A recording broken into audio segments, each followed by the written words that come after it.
Hi, welcome back. It's the IndyCar Show, Burnout Sports, burnoutsports.com, coming to you from the museum here inside the Indianapolis Motor Speedway. That's Luke Edwards. I'm Tony Donahue. Great weekend at Belle Isle, Luke. We got to look ahead to Road America. We're going to talk a little bit about the silly season coming up. But the last race for about 3 weeks comes up this week. Yeah. I mean, it's after all the excitement, May kind of rolls through, and now the wave is cresting at Road America, a good classic kart track. We've been going back there for the past 7 years now. So, I'm going to have a little bit of a hangover. I don't know what to do with myself when we don't have IndyCar racing.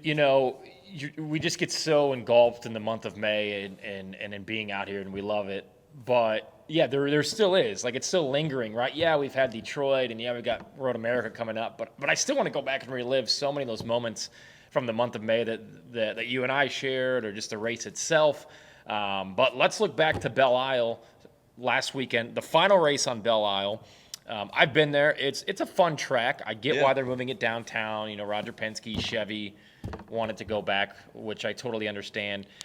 Pretty interesting weekend. We saw a lot of guys early on Friday, and then on Saturday find the tire barriers. We always see accidents there. That's such an unforgiving track, right? The concrete walls are just right on top of you. It's very narrow. Will Power wins the race. So many differing strategies throughout the field on Sunday. And Will Power comes from mid-pack to win this race. Your initial thoughts coming out of Belle Isle in that race on Sunday? The first thing that I noticed was just the very aggressive strategy by Alex Rossi paying off. Yep. He starts off, diving into the pits, I think on lap 5. Yeah. Lap 5, but he also picked up 5 spots in those 5 laps from where he started. Ends up paying off for him, getting a podium, getting second place, and honestly, if he had had one more lap, he probably would have won. Yeah. So just really good to see that Napa team, that Napa Auto Nation Rossi team getting back on track. It's his last year with them. He said before the race, we're not laying back and just finishing out this contract year. He wants to win the championship. Yeah. And they believe that they're contenders, and he's moving up in the points a little bit. Still looking for that first win, but that's the thing that stood out to me the most. And then on top of that, Will Power getting redemption. Yeah, and Will Power to start the year. I call Marcus Ericsson Mr. Consistent, but the most consistent start to the year has been Will Power. He just didn't break down the walls for that first win until this past weekend. Didn't really have the greatest of month of Mays, but he now leads the championship over Marcus Ericsson and Pato O'Ward, which we'll get into. You were waiting for Power to win a race. It has now happened, but you're right. Rossi was on the charge. Scott Dixon, who is another guy that we're waiting to win his first race of the 2022 season, which could come up this weekend at Road America, a place that he's got it done before. But, man, I really like Belle Isle. It's a great track. I'm a little sad to see it go, not going to live. Yeah. I've been there. The fountain. Yeah, it's a lot of fun. But, yeah, that was cool. I was glad everybody jumped in the fountain. Gonna miss that celebration. Yeah, I mean, they're gonna have to find one downtown somewhere. There's just something about that. It's just so innocent and pure. Look, we live in Indianapolis. I would love to jump in the fountain in downtown Indianapolis, but they're not gonna let me. They'll probably arrest me. Yeah. Again, great race, great racetrack. Some awesome winners at Belle Isle, and we finish it up in 2022 with Will Power getting the victory. I think the next step here, Luke, is just to break down the points. I mean, Will Power leading it by 3 points over Marcus Ericsson. We talked about this a month ago. Tight margin. Yeah, you had to be really good at the Indianapolis 500 because it's double points, and that can make or break your season. Pato right there has a win.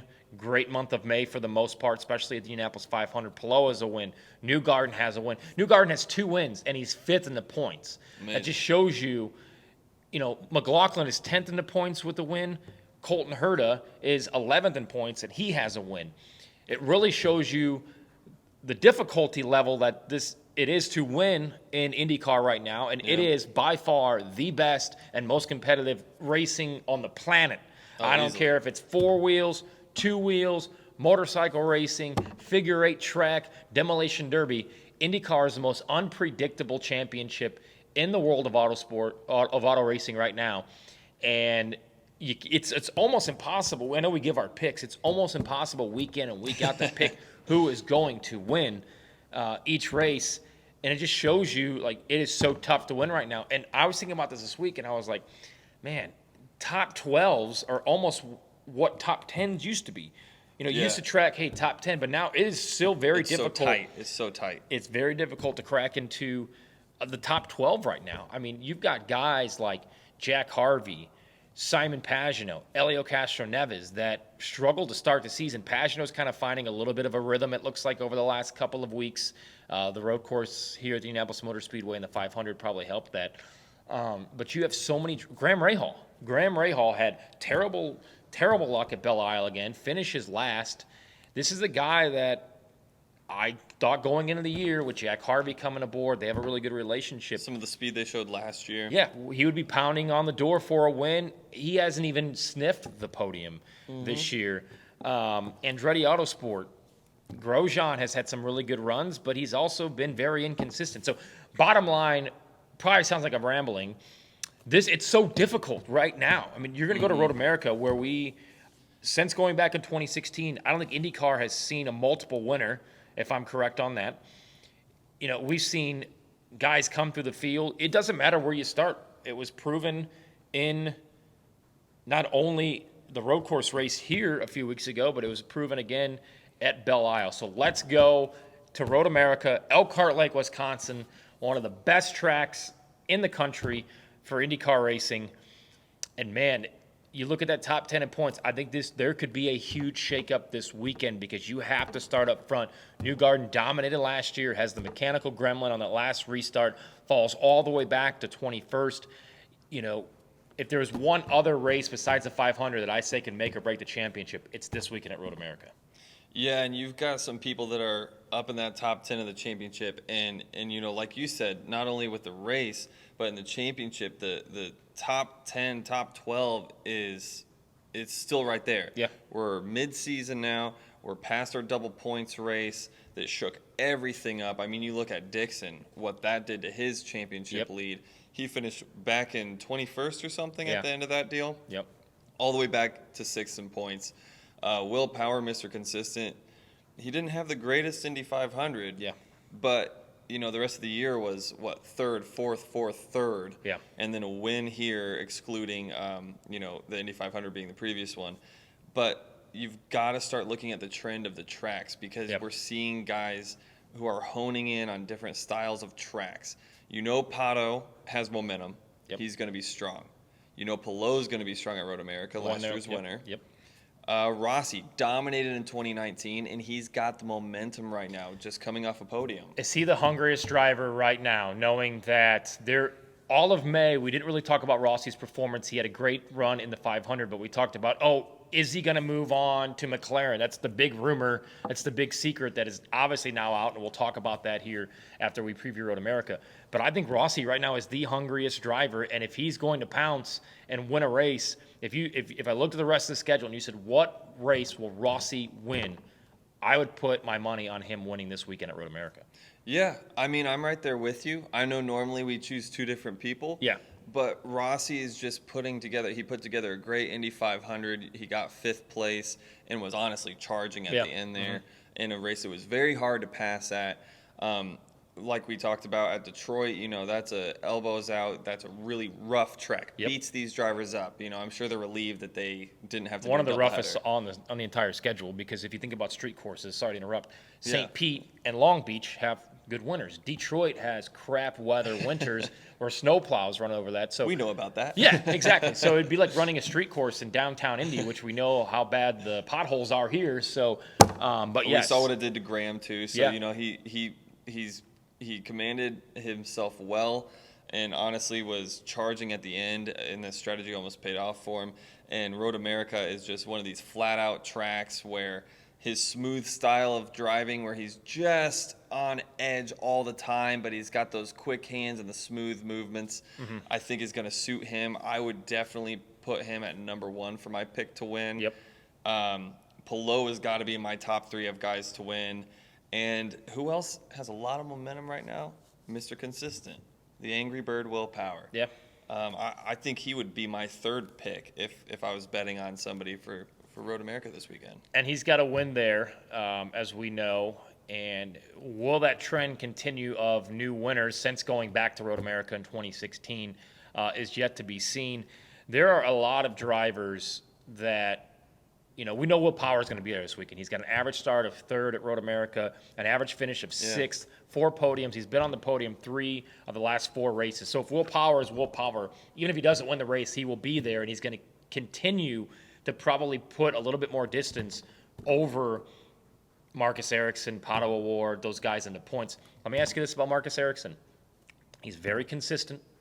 He's a great driver. Won the Indy 500, finished 7th, which I thought was pretty good coming off of a very, very, very busy weekend for the Indianapolis 500 champion. Not a lot of sleep. I think he was probably grateful that there wasn't 4 practice sessions and 2 races, yada, yada, yada. Starts 8th, finishes 7th over the weekend.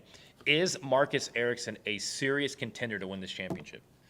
Oh, I think so. Even though his championship lead wasn't really long-lived, it lasted 6 days before Will Power came. But he's only 2 points behind Power.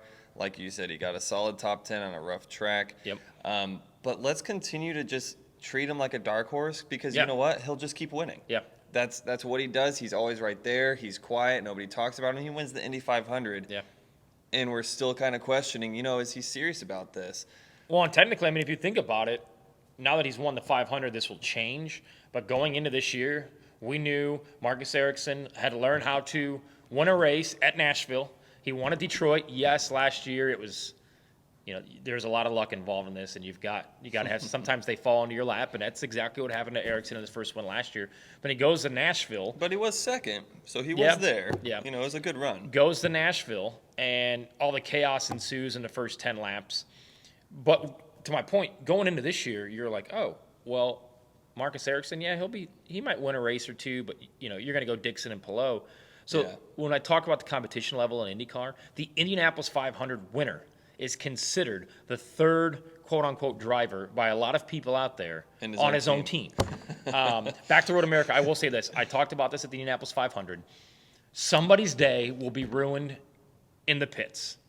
Obviously, that happened to Palou. Not anything that he did wrong. Obviously, it happened to Dixon at the 500. Road America has probably the narrowest pit exit. There's that wall that kind of comes out. And if you have that first stall, so if you're the pole sitter, it's kind of like out real quick, and you got to blend. And usually, it's tough. Like, we will see some chaos, I think. And that's the fastest corner on the track that you're blending into. Yeah, and you're going. We've seen, some. I think Connor had an accident a few years ago where he got caught in a gravel trap, and it kind of ruined his day. Ericsson last year had a spin that he barely touched. I think it was coming off of down the where the Briggs and Stratton Bridge used to be. Sorry, I don't know the sponsorship for this year. Maybe it's Johnsonville. And he just had by 3 inches, the left rear tire hit the grass off the curb, and around he went. Your day can just be ruined so quick here. This is a demanding track. It is a fast track, and there's so many passing zones. I think we're going to see numerous. The carousel is quick. We're going to see so many passes throughout this field coming up on Sunday because the competition level is so good, as mentioned. And this is just a track that, you look at the map right here, and if you haven't seen it, check it out. There's just so many areas to make moves and so many different acceleration, brake zones, declines, inclines, up, down. It's a great racetrack. I've been there. I love it. I can't wait to go this weekend. It's going to be great. So with that being said, we wanted to talk about this. The top 3 in the points right now in their past performances at Road America. We mentioned Will Power. Luke, Marcus Ericsson, 18th to 6th last year, but for being hard charger, but for being a guy that I call Mr. Consistent, he's been hit or miss at Road America over his career. Yeah, best finish of 4th. That's gonna, if you can replicate 4th, you're still in the championship hunt. You take that. You absolutely take that. You try to get your top 5 if you're him. You just stay consistent. If you have a good car, then maybe take some risks. But like you said, this is one of those tracks where turns 1, 2, and then the hard braking zone into turn 3, the downhill. We've seen a lot of drivers dive bomb early, cold tires, or early in a stint after they get new tires, and just wreck their whole race with that. We saw Graham Rahal a couple years ago get pushed wide. Yep. I think that was actually that was last year, I believe. Last year, yeah.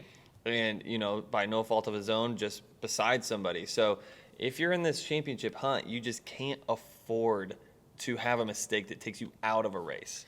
You've got to stay in it. Ericsson is getting his confidence up. He won a race last year that he started off airborne, as you mentioned, in Nashville. I think you take a top 5, you shoot for a top 5. But then again, we keep doubting him, and he keeps proving us wrong. And it's going to be an unpredictable race as far as strategy goes. Yeah. Because we do see yellows here. I would expect 4, maybe 5 yellows here, just because it's usually somebody spins and can't get back going. He gets stuck in the kitty litter, so to speak, or in the grass and can't get things going. And then the restarts here are incredible. You go up the hill for the green flag. Now, the initial green flag, I think, is it up the hill, or they used to start? Anyway, doesn't matter. It's not on the main straightaway. Yes. Yeah, it's before that. But heading into 1 on that, I mean, you're on the gas, up the hill, full throttle, and then you're downshifting, and it's just chaos into 1 on these restarts. Mm-hmm. So I think of all the road courses on the schedule, this is the one where it's the craziest of restarts, because you're up a hill, you're flat out, and then bang, a quick right, and then a little bit of a straightaway, and then another right. And it's so fast. I think that there's going to be so much differing strategy coming up on Sunday. And as we've learned, there's going to be somebody that's a championship contender that's going to miss that Firestone Fast 6, and maybe even the Fast 12, and all of a sudden they're starting 18th or 19th, and you got to work the strategy card, kind of like Will Power did at Detroit last week. 55 laps coming up on Sunday. This is on NBC. I believe it's just after 3 o'clock Eastern green flag. Thank goodness. Yeah. You know where to find it. That's good. Crap rating for Detroit, Belle Isle on USA Network.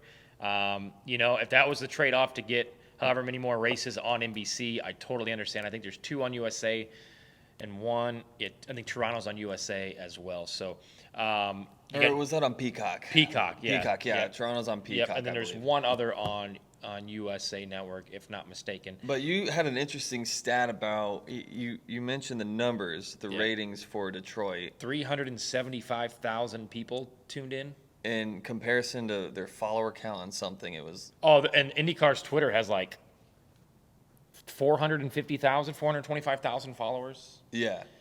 I mean, that just shows like ease of access, I think. Yeah, and collectively as a whole, I did a little bit of this research at the beginning of the year, and I believe if you added up at the beginning of the year all of the full-time drivers and their Twitter accounts, including Montoya. I did include Montoya because I knew that he had a lot of followers. Yeah. Obviously, Grosjean has 1.2. I think it was somewhere a little over 4 million total Twitter followers just for the drivers. Yeah. And everybody did a good job that follows the sport. Hey, we're on USA this weekend. It's USA Network. USA Network, yes, I know there's a lot of reruns of Law and Order and Rosilli and I never think sports at all, though. But they've had some hockey playoffs. Yeah. They have had some of those obscure sports like lacrosse, I think, has moved over to USA. I think they do. Do they still have wrestling, if not mistaken? But I did watch the French Open over the weekend, and there were a couple advertisements saying, hey, IndyCar's on USA. And I know there's a lot of people that want all the races to be at noon, and I can agree with that on a lot of aspects of it. But we talked about this too. You can't start an IndyCar race at 3 o'clock on USA Network when NASCAR is at a inaugural race in St. Louis at the exact same time. So my suggestion has always been, and I've preached this all year, and I believe Mark Miles has said this before, we don't really look at what the NFL's doing. Well, you need to. You need to look at it and say, okay, let's not start the year off going up against the NCAA tournament. Hey, let's not start the second race at Long Beach going up against the back 9 of the Masters. To get them, you need to maximize your ratings so that you can sell more sponsors, be in more households, get more people to these races. It's exposure. And, yeah, even a 1 o'clock starting time, I think for Detroit, that gives people a chance. It's the weekend. You're probably eating lunch a little bit late. You're going to throw the TV on. It's not a football Sunday. The sports is kind of all over the place, stick and ball sports in the summer. You've got a plethora of different things going on. You've usually got some decent golf on. You've got some good hockey going on right now. It is all a competition for eyeballs. It's all a competition. So if you're looking at NASCAR as your main competition, go ahead and put it on at 1 o'clock. You might get somebody invested enough that they want to see the conclusion of this race, even though it overlaps. At least you've got somebody invested for 2 hours before the Cup race starts. You're not missing anything in a Cup race in the first 20 laps, I guarantee you. Exactly. And the Cup races are so long, it's like, all right. And all you need to now see we of a got Cup them race, hooked. all you need to see of a Cup race is the end, because it turns into WWE and people are smashed into each other, and they have Stage racing. Yeah, they have 7 green, white checkers to try to figure it out. Whereas now you've already seen all the hot action of the IndyCar race, and I mean it didn't stop. So so you're already at what would have been at 3 o'clock. I mean, they had to have been. It would have been almost over. Yeah, so you're going to watch the end of that race, and then you get to catch your NASCAR race. So then, as a race fan, what's better than getting a double down? Well, I love when you get 2 races in a row. And on top of that, if it's a West Coast thing, well, we don't want to have people get up at 9 a.m. Trust me, my dad lives in Seattle, Washington. He's a huge IndyCar fan. He has no problem getting up at 9 a.m. to watch an IndyCar race, because guess what? It's done by noon, and that dude's got his whole day to go grocery shopping or do whatever he needs to get done out in the yard. So until I see a West Coast city consistently in the top 5 or top 10 markets for the ratings for IndyCar, I'm not worried about it. I'm worried about Indy. I think it's like Dayton, Cincinnati, Louisville, like Greenville, South Carolina is always in the top 10. I think So St. Pete. Yeah, I think St. Pete's. The top 10 list is usually on the east side of the Mississippi River. So, all right, let's give a little bit of predictions out for Road America coming up on Sunday. Again, Peacock has you covered all weekend until the race on Sunday. NBC, can't wait for it. Check it out. We'll have you covered. Burnout Sports all weekend. I will actually be there, and I do believe we will have a pretty cool interview with somebody who just won a pretty big race, but not gonna give it away just yet because we aren't confirmed, but it has been talked about. And we got Indy Lights. The entire Road to Indy ladder is going to be racing. I know Indy Lights you can find on Peacock for all the races, and I think the Road to Indy has at least some broadcasts going on their website, if not mistaken. And obviously Jay Howard's a friend of mine, so I follow a lot of those kids that are moving up. Give me your winner. Give me your dark horse. Give me your highest finishing rookie coming up in Sunday's race from Road America. All right. Well, I'm gonna go with Rossi. Okay. He's gonna pull it out. He's gonna win. Short of, I think he's a records or checkers in this one. Yep. Because he's got nothing to lose. What is he, 8th in points? Yeah. And the only way you're gonna get up in the championship 7th now, seventh is to right now go for those race wins. So I agree with that. Go ahead. Sorry. Yeah. It was a toss-up between him and Will Power. They both have all the momentum right now. I'd say my dark horse. God, can you call Marcus Ericsson a dark horse? Holy crap! Like I'd say Rosenquist. That's my dark horse. Oh, okay. So we're thinking the same thing. Well, he has a win there. He has a win there with Ganassi. And I'll say this, and we'll get into silly season stuff. Felix Rosenquist has a win in the last 2 years, which is more than a lot of the paddock can say that has rides. And he's getting fairly consistent of late. He's been very good lately. He's in a great team. He's probably going to move over to Formula E and come back and run the 500 next year from what I've been told, and I reported weeks ago on my Twitter at TonyD&D. Thank you very much to some of the people that might want to just take that and make it their own. That's beside the point. But Felix is, for lack of a better term, gets so crapped on, and I'm one of them. I've said this guy has to turn his qualifying efforts into results on race day. He's been doing that. He's knocking on the door. This is a place that he's won at. So I'm going to let you go with Ericsson as your dark horse. I'm going to take Felix. You take Felix. I'm going to take Colton Herta to win the race. I think Colton Herta, who finished second last year, is going to win the race. He's 11th in points. He's just like Rossi. He's a go for broke guy. And then my dark horse, I'm going to go. This may be a surprise. He's leading the rookie battle. I'm sorry. My rookie, my highest finishing rookie, is the guy who's leading the rookie battle, and Christian Lundgaard. I think this track is suitable to his style. It's got fast sweeping turns. It's almost, in a way, there's not elevation changes here at the Indianapolis Motor Speedway Road Course, but there's braking zones, fast sweeping turns, huge straightaways. Heavy braking zones. Similar to here at the Indianapolis Motor Speedway road course. And that's a place that Lundgaard has ran pretty well at here and been consistent. So give me Lundgaard as my rookie of the race. Who's your rookie? I'm going to go with Malukas. We've seen Dale Coyne have some speed at They Road did last America. week. They did last week, too. Remember, did him and last week as Sato well. were front row and second row starters. And, I almost went with Kirkwood because he had a lot of speed at Detroit. He kind of let the rear end step out on him on cold red tires. But I think Malukas in that Dale Coyne car is going to have some good veteran experience to help him out. Yep. With Sato. This is a track that, I think Sato's going to be fairly strong at as well, and Yep. at least be able to help him with some setup, with some strategy approaches. Dale Coyne always surprises me at Road America, so that's mine.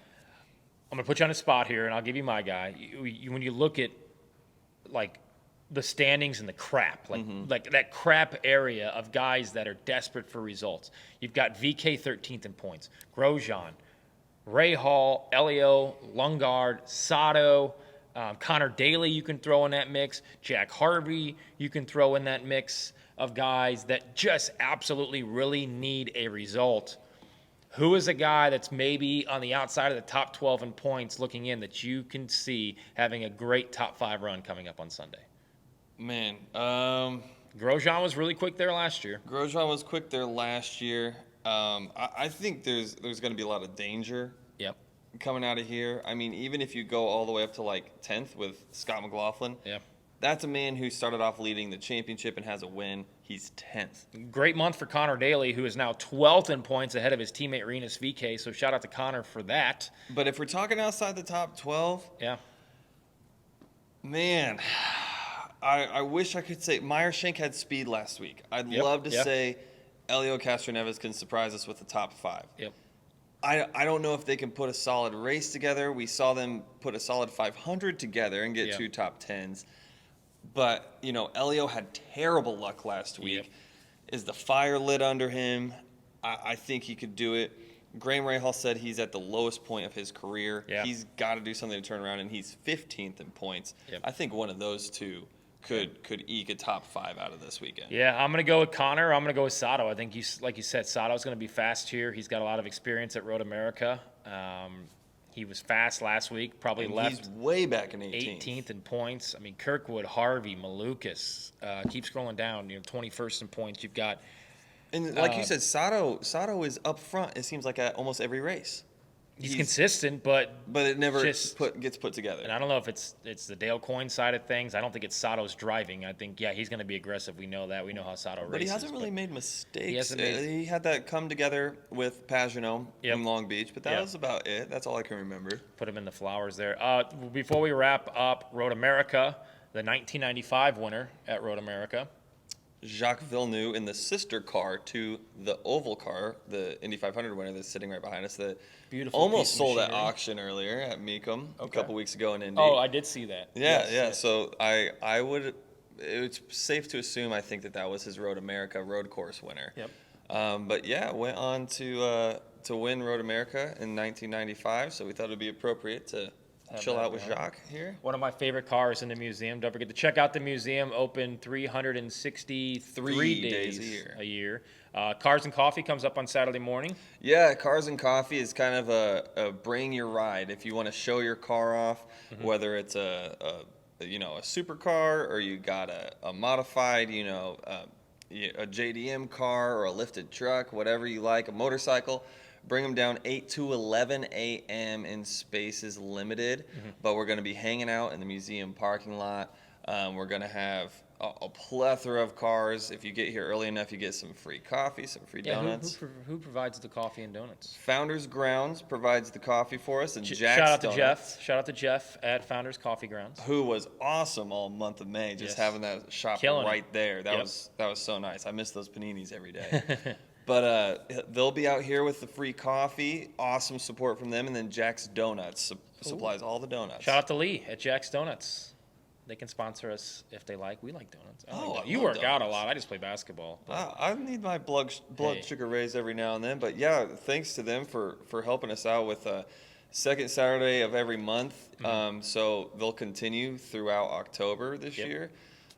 But yeah, it's a great place to hang out. Get pumped for the race weekend. Hang out with your buddies, see some cool cars, see some cars that most of us will probably never even dream of driving. It's true. And yeah. Like this beautiful piece of machinery, which is definitely in the top 5 favorite cars of the museum for me, maybe even top 3. Me too, for sure. Thanks everybody here at the museum for letting us put on this show here at Burnout Sports, burnoutsports.com. Silly season has started officially. Let's dive in. So the biggest elephant in the room was Rossi. He is now going to Arrow McLaren SP, as we know, to join. You've been saying that for a while. Yep, to join. They backed the Brinks. I was, quote, told they backed the Brinks truck up for him, which I understand. I mean, and shout out to Arrow McLaren and that entire team that is now building a huge facility in Indianapolis and reinvesting into the community that makes IndyCar so great, Indianapolis 500 so special. So they'll be stationed here. That is awesome. So congrats to everybody, Taylor and Zach and everybody that puts Arrow McLaren together. That's really cool. Have you heard the rumors about McLaren and Palou? So I have. I believe it was an AP rider that is usually pretty close to the Ganassi scene. I don't see... That is a stacked deck. Well, more than anything, it was Tony Kanaan on Twitter in a different language, either Portuguese or Spanish, probably Portuguese. I think Portuguese, yeah. Said that it will stun you who it is. Palou doesn't stun me. You know who stuns me? Is Scott Dixon.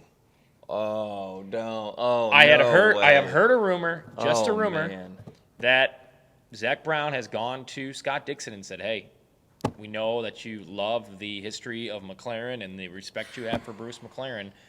Maybe some part ownership, maybe a ride in a third car. What do you think?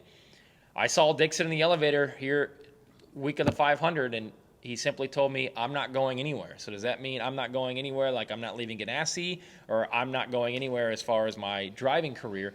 I would be stunned if Scott, after 20 or so seasons, up and leaves Chip Ganassi Racing, but he just seems like too loyal of a guy. Like, it would stun me. He's been with him since 2002. Since before he came to the IRL in 2003, he's been with Ganassi. So it would stun me.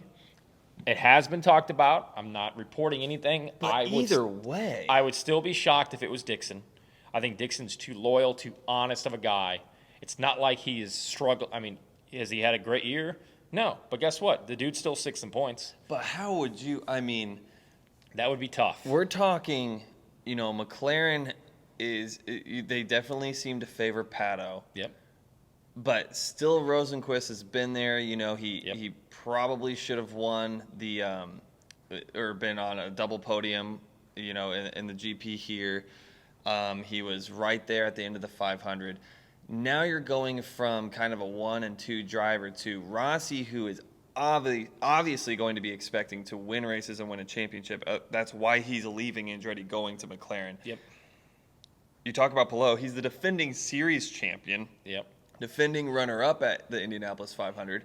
He's going to expect a championship seat. And, of course, Pato is expecting a championship seat because he looks at this as an accomplishment that he has to have. He has to win an IndyCar championship or the Indy 500, and his sights are set on Formula One. He's been very clear about that. Yep.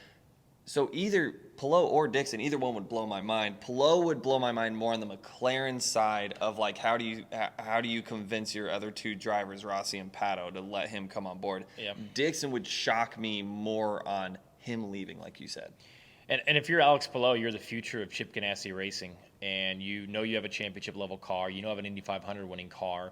I'm not saying you don't have that at Arrow McLaren, but that's a huge step. This is a huge step next year for McLaren because now you have, like you said, there's a lot of expectations. And, okay, maybe you tell Pato, hey, we're going to bring Rossi over, and maybe he'll help you a little bit get adjusted to what life's going to be like in Formula One if that is indeed where Award ends up. To me personally, I think he has a talent and the drive to do it, but I will believe it when I see it. Yeah. For Pato Award going to Formula One. And for now, we like having him here because love having him here. But for Felix Rosenquist, Arrow McLaren is going Formula E next year.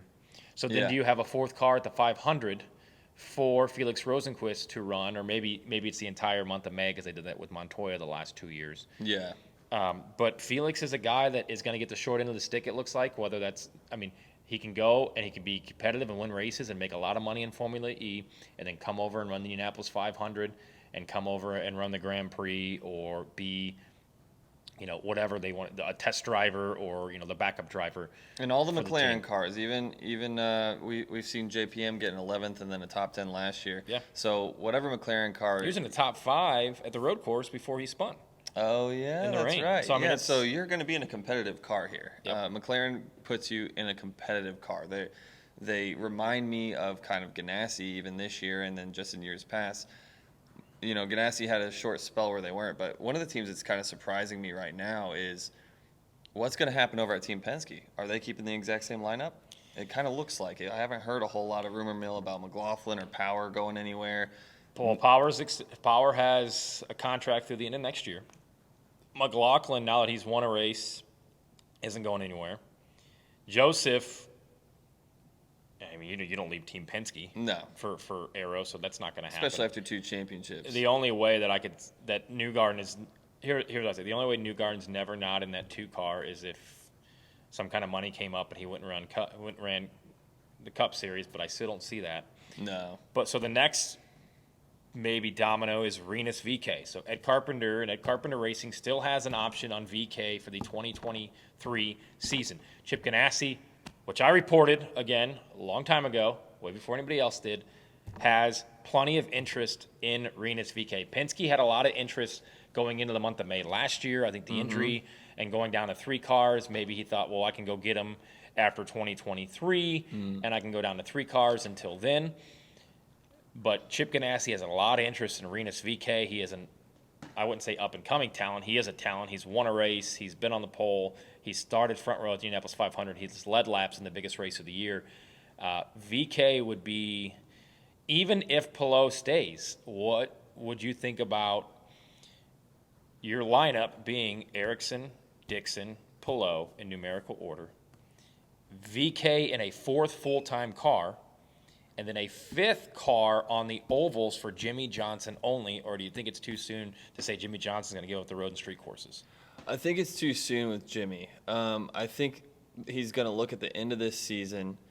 The street courses are really, really tough on him, understandably. I wouldn't be surprised if Jimmy tries to get the funding and the money or even put some of his own money in to do one final full-time season. Carvana is a massive sponsor of NBC and a massive sponsor of that team. They've had some financial issues, it seems like, but you never know. I would say this. I think Jimmy takes a step back and says, I very easily could have missed the Indianapolis 500 because of my hand injury at Long Beach. And I am here he said this, I'm here to win the Indianapolis 500. That's what I'm here to do. So now with an oval, as long as the schedule stays the same next year, you still have one oval to get everything, jotted down, get used to your spotters and such. His dad's a spotter at Indy. I could very easily see Jimmy Johnson saying, you know what, I'm just going to do the ovals next year. And Chip says... I wouldn't be surprised. And then Kanaan, somebody would pick up Kanaan, I believe. Maybe, he got 3rd he had a legitimate shot at winning this year. And maybe it is another Ganassi car, which I think would be a little too much, but... Or does Penske surprise everybody and do a 4th car? VeeKay does kind of seem like that Penske-esque style of driver. He reminds me of Newgarden when Newgarden was running for ECR. And so Ed has the contract team option. So what Ed will probably do is give him an offer, and if it's beaten, say, hey, all right, Rena, Ed's a smart businessman. There's a smart business guy as a team owner. He has a leverage to say, well, all right, I'll tell you what. I'll let Rinus get out of the contract, but Roger, you're going to have to send me $1 million or whatever the dollar figure is. Or Ed can also say, well, I've heard that Honda and Chip Ganassi Racing really want Rinus VeeKay to come over. And now you have a Honda kind of Chevy engine battle between, oh man, who wants Rinus? Because Rinus is an up and coming talent that I think can win the 500 and can win the championship. That would probably move things to, which I've mentioned before. First, again, maybe Colin Milot moves over. I know, Junko Salinger wants to go 2 cars next year. Yeah. They've had Ryan Hunter-Reay hanging around. Does Hunter-Reay come back and go to that 21 car full time? The problem with that is, as the veteran driver. Yeah. Ed and Ryan Hunter-Reay are very good friends, but you have to ask yourself, in that 21 car, can Ryan Hunter-Reay win races? And didn't Ryan Hunter-Reay essentially race for that same team Vision? Ryan Hunter-Reay ran 2009, either 9 or 10, with Vision at the 500. Which is essentially the same. Yeah, which is very much the same. So does Ryan Hunter-Reay get in the mix? Do we see somebody come over from Formula One? Where's the Lights champion going to go? I think the Lights champion, if it's Linus Lundqvist, who has that HMD backing, do they find a third car for him with the Dale Coyne HMD banner? Who takes over for Kyle Kirkwood, who is going to the 27 car, which was the first domino, so to speak, that officially came out, was him going to the 27 with AutoNation, which tells me Napa is going to McLaren with Rossi. Who goes to that 14 car? We knew that Kirkwood was going to be there for a year. It's like everybody Kirkwood's knew that. Confirmed. Yeah. We knew that going in. It was a rental. I say Herta stays. Herta stays. Where he is. Yep. So the 14 car more than likely is somebody who has some money, which could be the Indy Lights champion or somebody who is second or third in the championship. I know Linus Lundqvist, who is leading the championship and pretty much running away with it after a huge weekend in Detroit for Indy Lights, is a guy but he's on the HMD banner, right? So do they find a second car under that HMD banner, or what would be a third car if it stays under Dale Coyne Racing? So that's still to come, because I think you'll see more cars throughout the field next year. You'll see probably 35, 36 entries at the 500, and maybe a couple more full-time. Yeah, we might be around a solid 27, 28. And we know that if you win the Lights Championship, you're more than likely going to have at least 3 races next year in IndyCar. So a lot of dominoes still to fall in the silly season, and it's only the first week in June. Thanks for listening. Thanks for tuning in here. Burnout Sports, burnoutsports.com. Luke Edwards, follow him on Twitter. Luke Edwards Indy. Luke Edwards Indy. Tony D Indy on Twitter. Burnout Sports, Burnout Bets. Last thing, I've done this week. It's been really cool interactions. We're down to 16. Some of the drivers got involved trying to push their votes. I did an old school Twitter like or retweet for the voting, because that just gets more interaction, more people to see it. So that's obviously the goal in growing something like this. But we're down to the top 16 liveries of the 2022 Indianapolis 500. Give me your 3 off the top of your head that you liked the most coming out of the month of May and the 106th running of the 500. Well, I try to go with the special liveries. I love Alex Pelot's. His is number 1. It was kind of a play on last year's. It had some more like orange in it. I thought that was pretty cool. Yep. Second would definitely be that Bitcoin car. I've liked both of those, both years in a row. So that the VK orange. one. Yep.